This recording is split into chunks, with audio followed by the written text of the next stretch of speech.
नबी करीम सल्लल्लाहु अलैहि वसल्लम कहा करते थे, तेरी इज्जत की पनाह मांगता हूँ कि कोई माबूद तेरे सिवा नहीं, तेरी ऐसी ज़ात है जिसे मौत नहीं और जिन्नो इंस फना हो जाएंगे।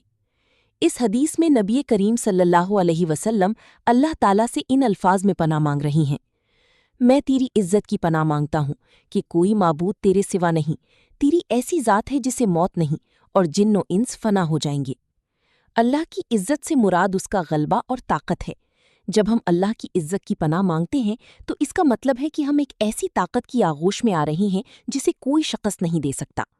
ला इलाहा इल्ला अंत, तेरे सिवा कोई माबूद नहीं कहकर इंसान अपने इज्ज और अल्लाह की बड़ाई का एतराफ़ करता है।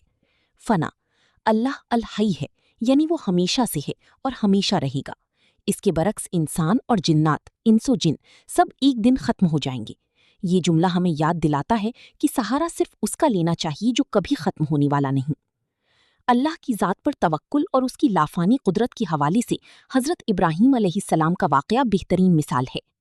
जब नमरूद ने हज़रत इब्राहीम अलैहिस्सलाम को आग में डालने का फैसला किया तो उस वक्त बज़ाहिर तमाम असबाब आपकी खिलाफ थी। रिवायात में आता है कि जब आपको मंजनीक, आग में फेंकने वाली मशीन में रखा गया तो हज़रत जिब्राईल अलैहिस्सलाम तशरीफ़ लाए और पूछा, ए इब्राहीम, क्या आपको मेरी कोई ज़रूरत है?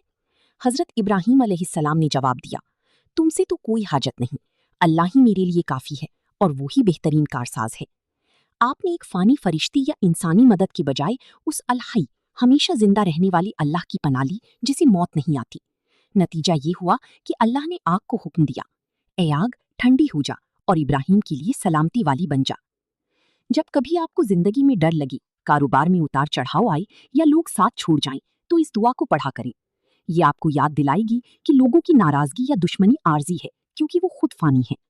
असली ताकत अल्लाह की है और जिसने अल्लाह की इज्जत की पनाह ले ली उसे फिर किसी और सहारे की जरूरत नहीं रहती। अगर ये पैगाम आपको अच्छा लगा हो तो इसे लाइक और शेयर जरूर करें ताकि दूसरों को भी नेकी की दावत मिले। अल्लाह हाफिज।